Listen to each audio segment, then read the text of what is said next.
on 95.3 FM in Windhoek, Desert Radio.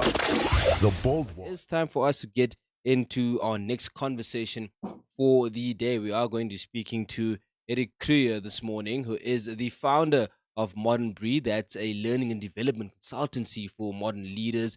He is an international speaker, executive coach, and an author with a master's degree in executive coaching. His latest book is called Dangerous, and he has been trusted to speak to the audiences of Young Presidents Organizations, Entrepreneurs Organization, Discovery Momentum, Liberty, Sasfin, Kepler, TEDx, and many more. He has also been featured in GQ, Entrepreneur, and Inc.com. He does co-host one of South Africa's best business podcasts called The Expansive. And like I said, he has a book called Dangerous, and it hit the Nielsen 100 bestseller list for the third week in a row now. Man, that's a mouthful. Eric Kruger, good morning. Good morning. How are you? I'm very well. How are you? Yeah, good, thanks. Thank you so much for joining us. I see you having a cup of coffee this morning. Is it quite cold where you are? It's quite cold and it's also still quite dark. Oh, really? Yeah, so we moved to Cape Town Mm-hmm. in December of last year. It's my first winter here, and it's quite interesting to see how late the sun comes up, I how can long imagine. it stays cold for. Yeah. But I'm loving it. I can't complain. Yeah, no, you can't complain with being in Cape Town in any case, eh? No, it's phenomenally beautiful. 100%. Now, let's just start off by getting to know you a bit. Talk to us a bit about your origin story. Who is Eric Kruger? Yeah, so I think thank you for that intro. It pretty much covers where I'm at the moment. I spend most of my time doing either team coaching and team development of organizations. Mm-hmm. Often what that looks like is that we also get onto stage to deliver keynotes around resilience, adaptation, high performance in 2022, because the world has changed a lot and we're also 100%. trying to figure out what that looks like from a working point of view. Mm-hmm. And then on top of that, I create a lot of content. So I think since about 2014, I've been creating content online in various formats, whether it's podcasting, writing posts, creating videos. And then one of the content formats that I then put out every now and then is a book. So the book is really just a culmination of all the other content that I put out into the world. Now, speaking about podcasting, talk to us a bit about that journey, man. How did you get into it? And I guess Yeah. also give us a brief on the kind of podcast that you specialize in. So my first exploration of podcasting was actually back in 2015, before it became a big and popular thing. Yeah. So like this mic I have here today was the mic I bought back then because I was like, this is something that's going to explode. It sounds fantastic, by the way. Thank you. So 2015, I just started off just kind of interviewing, because I had a site called Better Man at that point. Mm-hmm. And Better Man is all about how do you go to bed at night a better man than when you woke up that morning. Yeah. And so I would interview successful men and ask them, well, how do you do that? How do you have this continuous improvement in your life? And what does that look like? And then I quit that after a bit of time. And in about 2020 or 2019, John Sana and I started a podcast together called The Expansive. So John is also, he's a very prolific author. He's also an international speaker. He talks a lot about the future. And we just thought, like, we always have these awesome conversations. We come from very different angles. John is a big thinker. I'm very practical and detailed. And so we thought, well, let's approach some of the topics we speak for organizations on, and let's cover that in the podcast and bring our different perspectives to that. Sure. And it's been a very successful show, I think, mainly because we get along very well and we bring that to the podcast. Like, people always enjoy the banter almost more than they enjoy the actual content of the podcast. Yeah. And talk to us a bit about what you've enjoyed in this journey of podcasting. What have you taken out of it yourself as a person? So a lot. So first off, there's this accountability that every week you have to show up. Yeah. And that every week you have to have new content. And so what that means for me is that I can't take my foot off the pedal from a research point of view. Mm-hmm. We know there's going to be something to cover. I know I need to be prepared for that. So it helps me to stay sharp just from a content point of view. Yeah. But then on top of that, and I'm sure you've seen this as well, is that audio is such a phenomenal format for building a relationship. Oh, it's amazing. yeah, when I meet people, they'll say it's always like it's the most random places. Like you'll be in like this weird, like deserted little restaurant somewhere, and someone will come up and say like, "Hey, we listened to your podcast." You're like, "That's amazing." Yeah. And by the time they say that, because they've consumed like hours and hours of your content, they feel like they know you already. Like you're a friend to them. You've been in their ear for so much time. So I think that's what I personally enjoy the most is Yeah. the potential to build relationships with people through the podcast. hmm And I mean, like we've mentioned before, like you've mentioned as well, you're also an author, right? Yeah. Talk to us a bit about writing in general. Is that something that you've always been doing? Have you been an avid writer for most of your life, or is it just something that sparked up and you did it? I think I've always been a writer. I wouldn't call myself a writer though. I would say I've always written Okay. um, because it helps me to think. hmm Whenever I'm going into a new area of study or new topic, I always like to write essays about it because I feel like it helps my thinking become more clear. Yeah. Like writing is just thinking in action. So I've always done that, even just in my own private capacity. But then, like I said, like, the field that I'm in, you have to be top of mind for people. Mm. And how do you stay top of mind is through content. And I can't just be putting videos out all the time. So a shortcut to that is that you write compelling piece of content. hmm You see what resonates. You take that, you turn that into a video or that into a podcast. So writing is almost always the first part of the content equation for me and the first part of the thinking puzzle that you put together. And then from there, I guess that what happens is every now and then I stumble across an idea that I'm like, this idea deserves a container. Mm. And that container becomes the book. Because otherwise it's like, the online is like, it's ethereal. Like it feels invisible in a way. Yeah. And I still think that's the cool thing about a book is like it provides a container that like this thing can sit on your shelf and like be that reminder of the message in the book. Yeah. So yeah, I almost don't even consider myself an author. I'm just someone who like ends up writing books at Well, certain points. I mean, you are if your book is a bestseller, hey? For sure, yeah, no, Yeah. I get it. It's And just it's kind of weird. Like it's definitely not a full-time profession in the way that I think about it. Yeah. and speaking about dangerous, it is a bestseller. What was the inspiration behind that? So 3 years ago, pre-pandemic, I was working with an executive coaching client Mm. who ran a quite a like large business. He had about 700 employees at the time, hmm and there was this weird paradox that I was seeing in our session because he was doing really well, his team was doing really well. From the outside, everything was going smoothly in his life, but yet he was telling me that he was waking up in the mornings without excitement, enthusiasm, and energy for the day. Mm. And I was like, that's quite weird. So like physically, everything's going fine, but mentally, you are actually stuck in survival mode. Yeah. And we spent quite a bit of time thinking about that. And I was wondering, like, what leads us to being in survival mode? Because we end up there, but that's not something happened in between, that led us there.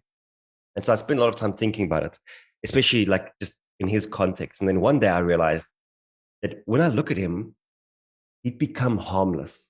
Like he lost his edge, he lost his bite, he lost the thing that made him formidable, that like the risk taking, the growth, like I just couldn't see any of that anymore. Yeah. And I was like, what's happened here? What's happened to you? Like, of course you end up in survival mode because you are like it's almost like you don't exist. Exactly.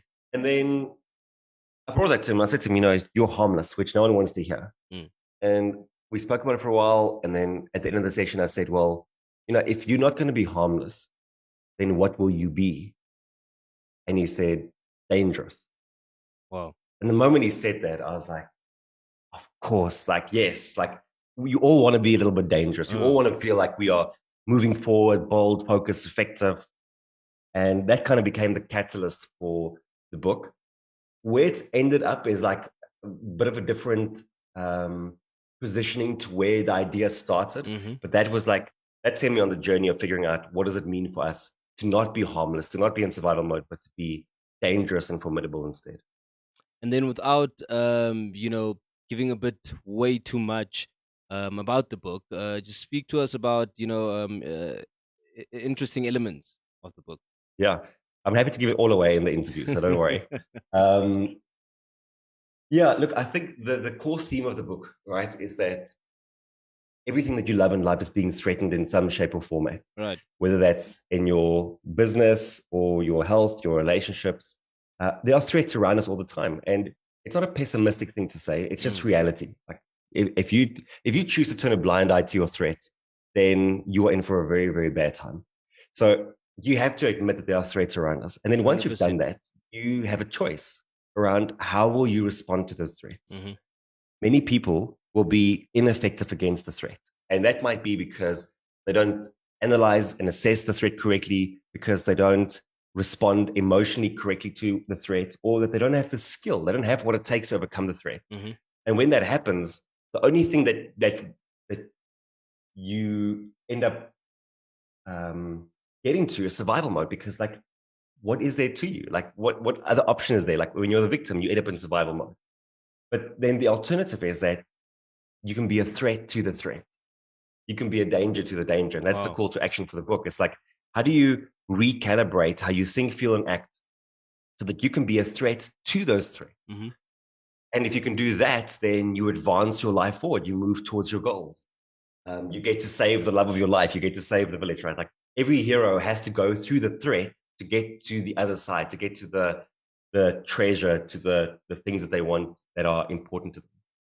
So that's kind of the core aspect of the book is, can you identify those threats and what will you do about them? Now, if I'm not mistaken, somewhere in the book, it says something about that others should be able to sort of stand in your danger. Is this what you mean by that? Mm, Just being able to stand in front of somebody else's danger so that they can react to that danger. Then, no, not quite. all right. So when I was like, I spoke to many people about the book, right? Mm, And one guy said to me, "Go read this book called Old Dangerous Woman." okay. And in the book, they say that the word danger, if you trace it back to its root, actually meant to protect. Mm, And so how they would use it then is, I stand in your danger, meaning I stand in your protection. mm, And so when you think of it like this, if there's a threat, let's say to your family, right? mm.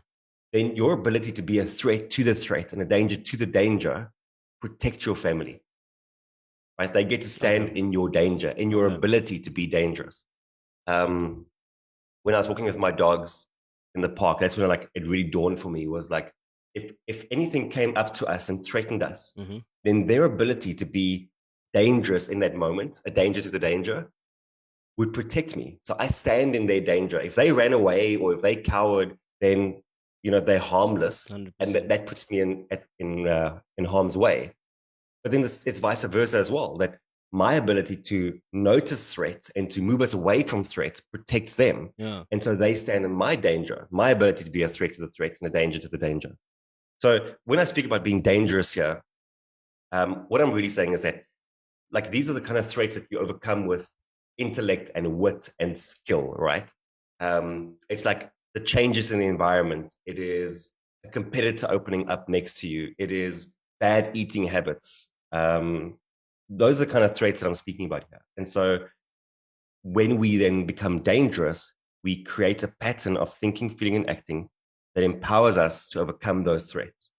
That is So that is such a does that profound. make sense? Yeah, no, it does. That is such a profound way to Yeah. look at it, man. I've never thought about it like that. When I speak for organizations, this is often the part that really hits home for people, Mm, because dangerous is often like, it's obviously like a contentious word, right? hmm. And a provocative word. But when people see it in the context, all of a sudden, of I stand in your danger, then people go, "Oh, I get it," because I want to protect my kids. Like, if anything's going to happen Yeah, to my yeah, yeah. kids, if there's a threat, I'm going to be a threat to the threat. And 100%. so all of a sudden, yeah, they get it. But it extends to like your friends, it extends to your dreams, it extends to your team if you're a leader. All of those things and all of those people need to be able to stand in your danger. Wow. It's 7:47. It is still breakfast in the desert. I'm taking you all the way to 9 o'clock. We are speaking to the founder of Modern Breed, Eric Creer, this morning. We're speaking to him via Zoom from Cape Town. He is also an international speaker, executive coach, and author with a master's degree in executive coaching. Eric, talk to us a bit about Modern Breed, which essentially, if I'm not mistaken, is a learning and development consultancy for modern leaders, right? Let's expand on that a Yeah. bit for us. So what we do is we help leaders and teams to really think through how they need to show up in this new world. Mm. Um, the main focus really for us is to say, how do we relaunch teams? Because you'd think we'd be good at teamwork. Mm-hmm. You know, it seems like we should be such naturals at it.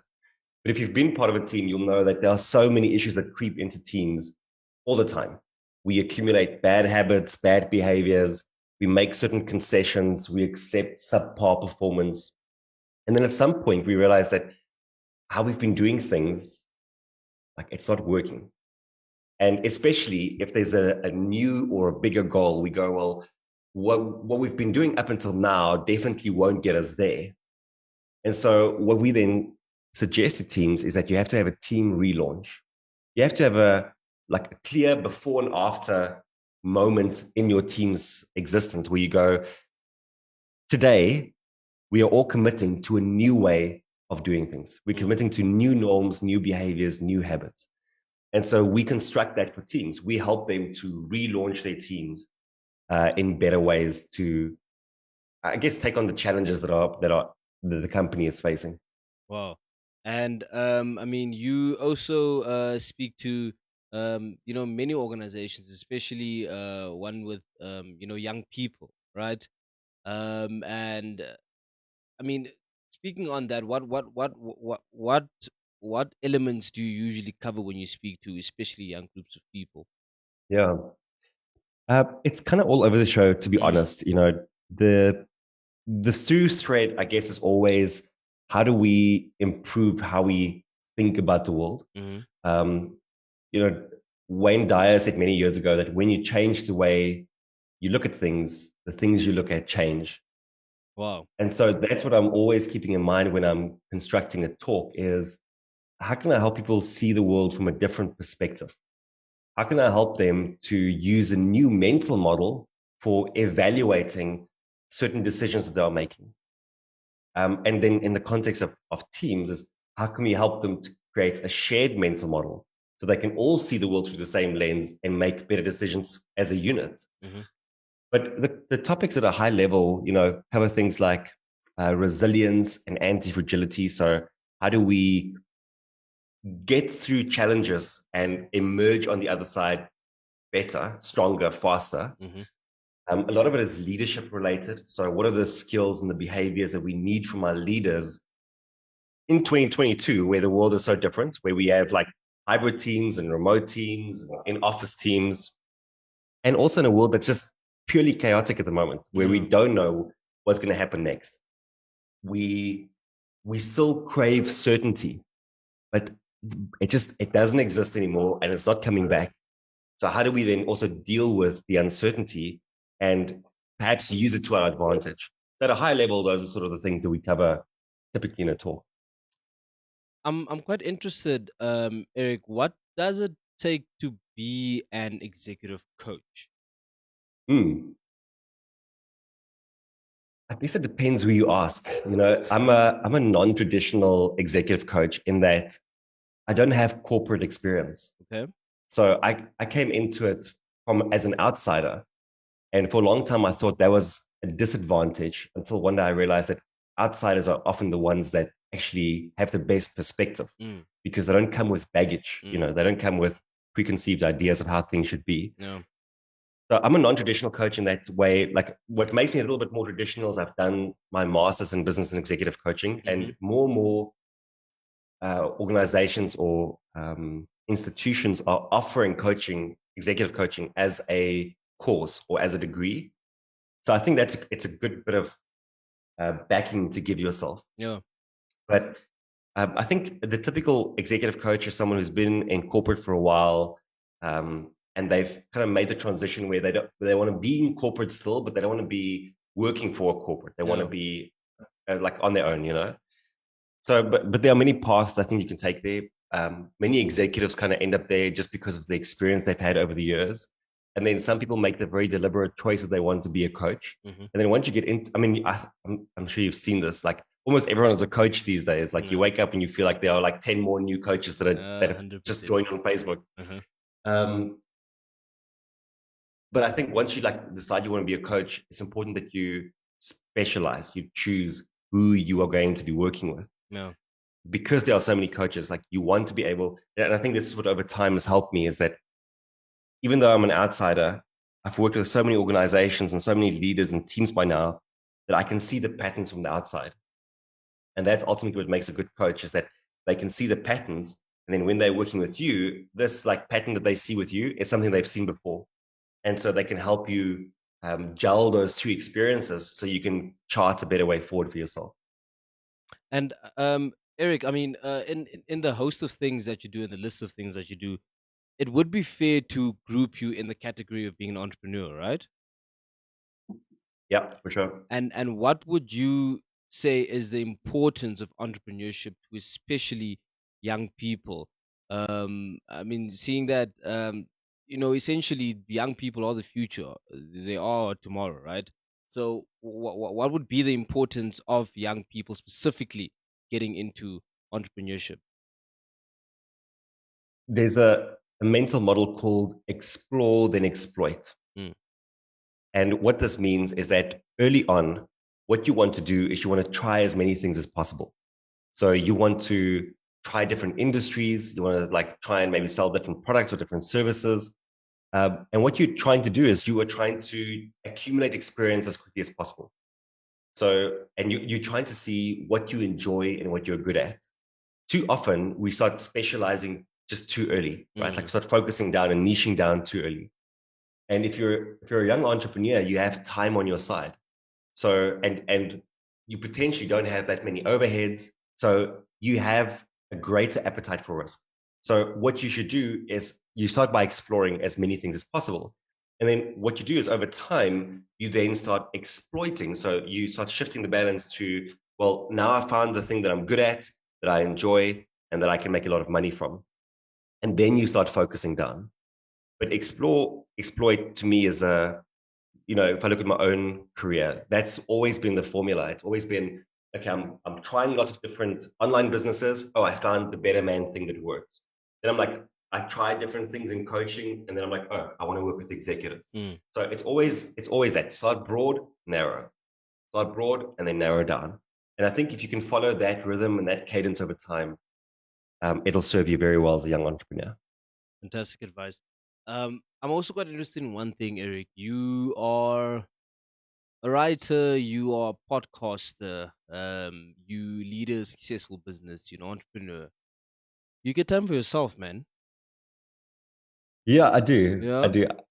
I think that's one of the great things about being an entrepreneur is that there's a certain level of freedom that you have, but also I have to tell you, I just love what I do, and I think in that way, kind of cliche to say, but it doesn't feel like it's work. So I'm always feeling energized by what I do.